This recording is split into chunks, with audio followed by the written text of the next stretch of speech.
So the thing about Marron is because there's such a short time frame per year that you can go out and get Marron, unless of course you've got Marron in a dam on your own farm, on your own property, then it's all good. But for those of us that need to buy the license and then proceed to go out and find the Marron, catch the Marron, camp out wherever, it's almost like the grand final each year. You're hyped up to go out and get as many Marron as you can, in that short time frame. That I can completely understand why people go out and they set up for a week in advance or a couple of days in advance and make sure that they're ready to go. They've got their spot. They know there's Marron there, and then they spend 2 days. And unfortunately, they absolutely smash it. And Marron kind of don't really travel too much up and down the rivers in short periods of time. So because they live in holes, they live in cracks in the mud in the side of the riverbanks. Once they're gone, then it's generally going to be a month or two before more Marron come into that area. So a few of the spots I've been to already, there's just little Marron everywhere, but the big ones are already gone. And like I said, I was 4 days late into the season, and those 4 days are absolutely crucial in getting to the right spots, getting the Marron, and then moving on.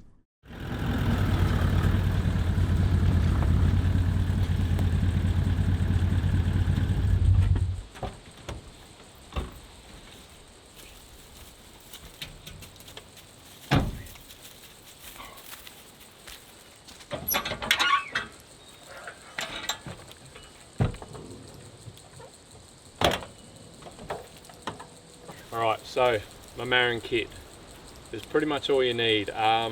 Some places you're going to have quite steep, deep banks, and that makes it quite hard to snare, because with snaring you really want a bit of a flat, gentle, like kind of gradual slope to the bank, so the Marron come up and they can't just disappear straight away. With your steep bank, it is quite hard to get the snare around them without them disappearing. So I've got the snare. It's got any kind of stock standard wire, like quite thin. I think this is it's 2mm wire. Wrapped it around here. I've added tape just as a extra support, and basically loop at one end, thread it through.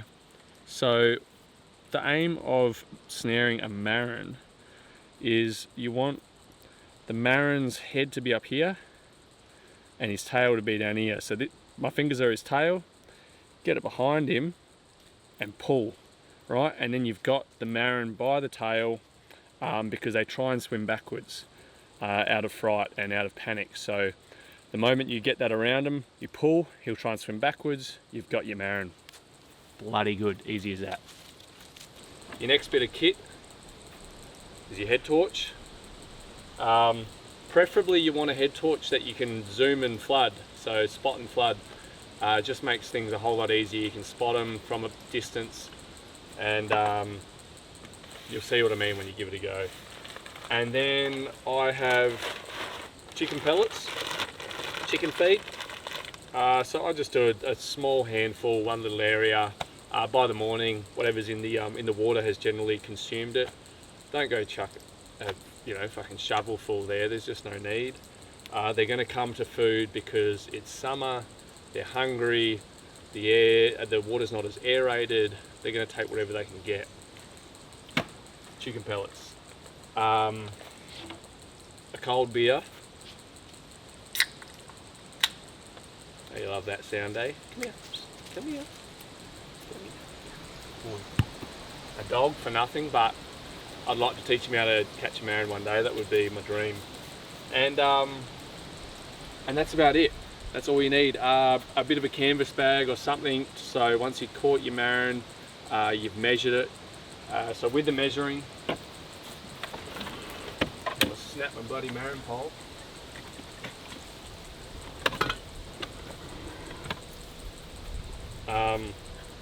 Really can't go wrong with the digital the veneers, calipers. Can't remember. Anyway, very accurate gauge. Last thing you want to do is not have an accurate gauge. Fisheries come, have a look at your Marron and say, nah, mate, here's your fine. That's half a mil undersized. Very accurate gauge to measure your Marron. And I've just got a canvas bag that I moisten, fill it with water.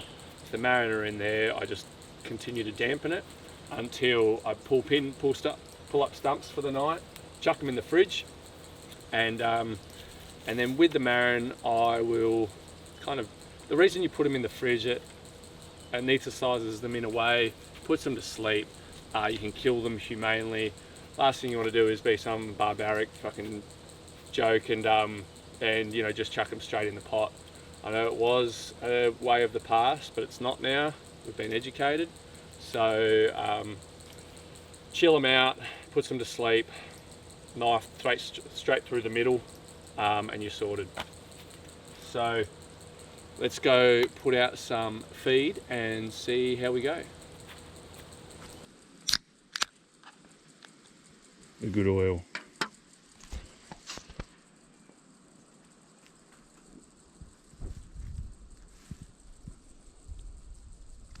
Good. So a big giveaway is if people have been smashing the area, is because you'll find you'll see chicken pellets, like chicken feed, or just basically people just chuck in chicken carcasses, and a lot of people just don't give two shits really about how they leave the place. But yeah, you can. It's a pretty quick giveaway as to if people have been marroning in the area or not. This is exactly what I'm looking for. So, see just down here, you've got these white bit of almost look like breadcrumbs. So people have just been using chicken pellets, and they'll just chuck them in the water, attract the Marron up to the side of the bank, and then use the snare. Some people use some waters you can use like a crab scoop, and some waters you can net as well. I tend to just use a snare, so I'll show you guys how to make a snare and how to use it, as long as there's a bloody Marron here.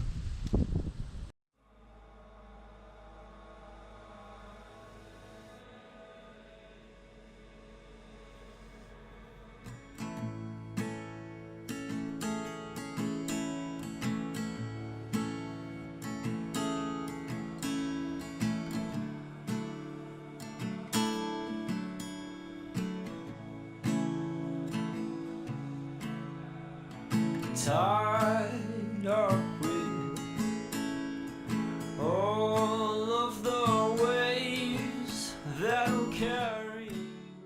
So I'm not sure if you guys can see this, but that hole just there, the next one along to the left of it, they're Marron holes. So the Marron love to live in the mud of the banks, tree roots, hollowed out trees. So this is a good sign. It's just a matter of if there's anyone home. So another issue you might face at night with marroning is which way the wind's going, especially if you're using a snare. If you're using a snare and the wind has chopped up the water, you're really going to struggle, because you get all the light refraction from the surface area from the surface of the water. So to have that accuracy of putting the snare behind the Marron can become difficult. So to where I've put the baits behind here, I'm really hoping that the wind drops off a little bit tonight, which it usually does. But if it doesn't, then it's going to be tricky. So I'm going to put some baits on the other side of this little point, just because I know it's a lot calmer, a lot flatter, but it is that deep embankment that I was telling you about. Wait. So it's going to be trickier over there, but fingers crossed the wind calms down. It's almost like it just did then.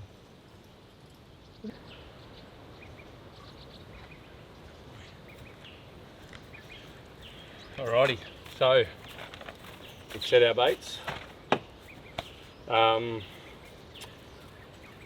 Marked where they are. You've got to see them. As soon as it's night time, you have a head torch on. Which reminds me, I need to bloody charge this thing. No, it's working alright. You can see them, but with the head torch you need to be careful. So say if there's a marron just down here, with the head torch you generally just do a quick scan. If you see a marron there, block the head torch, slowly work your way towards it, and then you kind of don't shine it directly at it, you kind of shine it just off 45 each side, just enough so you can see it, so you can put the snare around it and get it. A torch right in the marron's eyes is going to scare the shit out of it. It's nocturnal, of course. It's out of there. It's going to be thinking that it's had a big night and the sun's up. So have your torch charged. Even have a backup torch, because some nights can be very bloody long and arduous. So you really want to. You might be in it for a long haul. You might have a really good run and you're done in an hour. Your limit is 8 per day, and you can have up to 2 days worth on you at any one time. So, time to chill out, relax, and get ready to start doing our laps. If there is no marron, you're still chilling and enjoying soaking up a spot like this. No one around. There's probably no one around because there's no marron. But hey, I think from my experience, marroning is about ticking off spots where there's no marron. And it happens quite often. You'll have a ripper day, a ripper night, and then the next night in a different spot there's absolutely nothing. And I've had it at a few spots where I could have swore there'd be a lot there and it'd just be chockers. There's just nothing. I don't know if you guys can see that, but we've got a big marron down there. He's a big boy. It's just got to be really careful.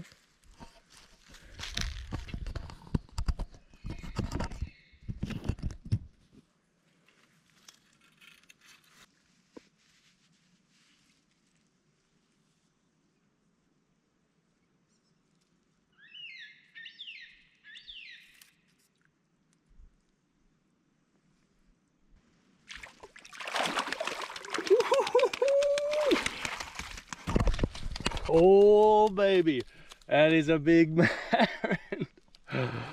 Hey, watch out. Watch out. Oh, is he female? No, he's a male. That's the size of him. Watch your head, Buckley, he'll catch ya. That, legends, is a big marron. Oh my lord. You ripper. How is he? Watch out, he'll get ya, and you know about it. Let's get him out of the water. So he got into a bit of an awkward situation where he was facing the wrong way for me to loop him, and then it just became a matter of, all right, I'm going to try and stir him so he will attack the loop, and that's exactly what he did. Tell you right now, that's a big marron, fellas.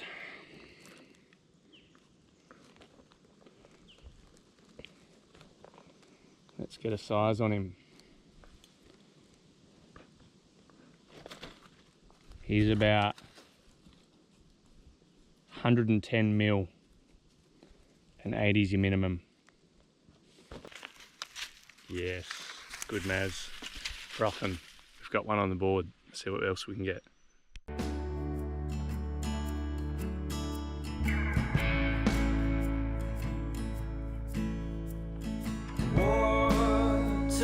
Tap on my feet, and it warms us up inside.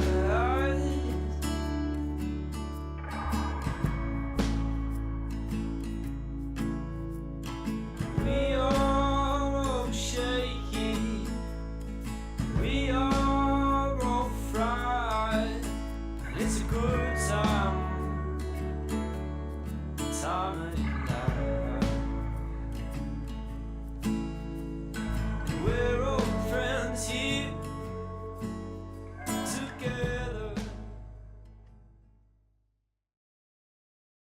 So I've given the snare a bit of a break. And just, because there's just nothing around, so put that away and going with the Marron net option now. And I can see a big one on the edge of the Marron net down there. He's just a little bit nervous to go in, which is fair enough, but just got to sit and wait now. And he's a big one. Go on, you bastard, get in there. Just eat. You know you're hungry. Go on. Yum, yum, yum, yum, yum. Get that risole. Risole and kibbles. Okay, he's in. Now I've got to get close before he sees me.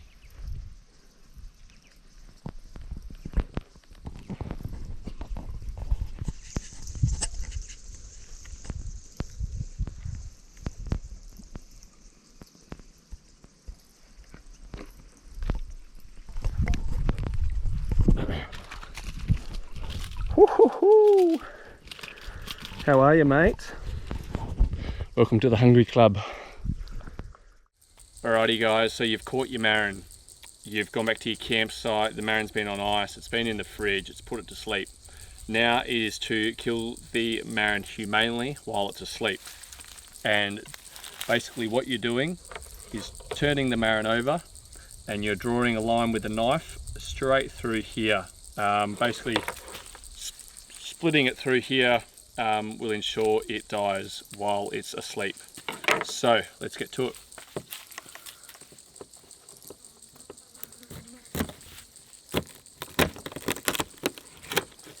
There you go, all the way through. That marron is kapoosh and ready to go. So I'm just going to make a small little lunch snack, and my plan with this is you've got your marron tail. I'm going to do a garlic, butter and dill. So, well, dill garlic butter. A few little slices of dill leaves in the butter with chopped up garlic. Just melt the butter a little bit. And I'm going to make a tagliatelle and just with olive oil, super simple, salt, pepper, olive oil, tagliatelle with your marron covered in dill garlic butter. Just straight through the middle. So you basically butterfly at the tail. Now you can leave the shell connected if you like, just at the tail at the very bottom there. Now this here is basically the only thing you need to remove, and that's just your entrails. Get rid of that. So it's exactly like crayfish. Just get rid of those and you're good to go. In there. Oh, that was a bit broken.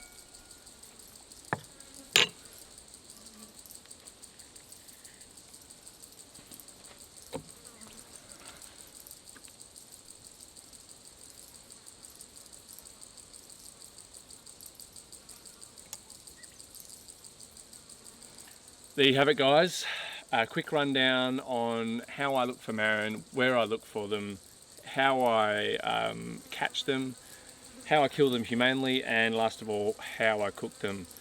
I really hope you enjoyed it. This will be one of many on a little bush tucker series I'm working on. So thanks again for watching, look out for the next one. Cheers guys.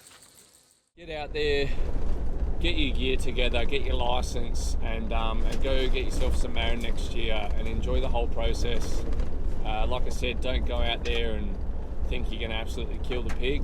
Go out there and have fun and treat it as a camping weekend or just a couple of days out in the bush, and and learn from it, and just enjoy it. It's pretty fun, and especially when you get one Marron on the board, it's a bit of excitement in the air. So enjoy, guys. Thanks for watching, and we'll see you on the next one.